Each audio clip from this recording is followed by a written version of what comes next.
Assalamualaikum teman-teman. Pagi yang cerah ini, temenin aku yuk pergi ke Museum Gunung Merapi. Sebelum kita berkendara, jangan lupa ya memakai helm. Yuk, cus kita berangkat ya teman-teman. Ikutin aku aja ya.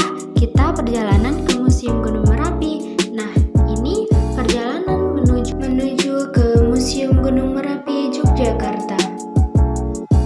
Wah, akhirnya kita sudah sampai nih teman-teman di Museum Gunung Merapi, Sleman, Yogyakarta. Cus, mari kita masuk.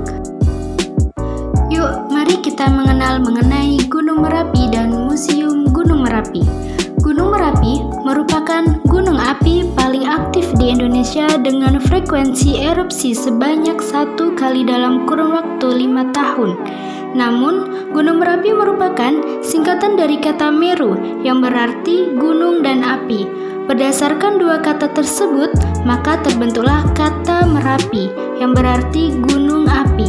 Jika dipelajari lebih mendalam, diketahui bahwa gunung ini bisa terbentuk karena adanya aktivitas pada zona lempeng Indo-Australia yang pada akhirnya bergerak ke bagian bawah lempeng Eurasia sehingga memunculkan aktivitas vulkanik di wilayah tengah Pulau Jawa.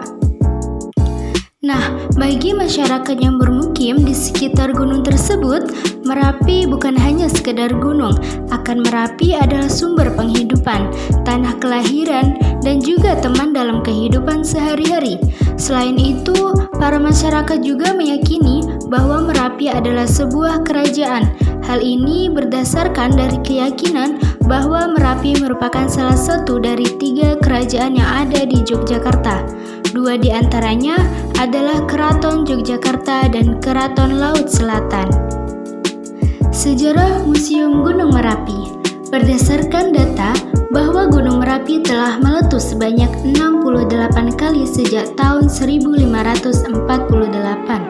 Hal ini menimbulkan dampak dan resiko tidak sedikit, terlebih jika melihat fakta bahwa terdapat kota besar yang tepat berada di wilayah Gunung Merapi, seperti Magelang dan Yogyakarta.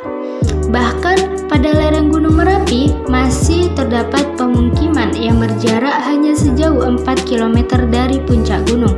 Berdasarkan fakta tersebut, maka pemerintah setempat berinisiatif mendirikan sebuah museum yang berisi informasi tentang bagaimana menghadapi bencana dan apa saja yang bisa dilakukan pasca bencana. Museum Gunung Merapi dibangun sejak tahun 2005 dengan adanya kerjasama Kementerian Energi dan Sumber Daya Mineral Pemerintahan Provinsi Yogyakarta dan Pemerintahan Kabupaten Sleman. Dan museum ini baru dibuka secara umum dan diresmikan oleh Purnomo Yusgiantoro, Menteri Energi dan Sumber Daya Mineral pada tanggal 1 Oktober 2009.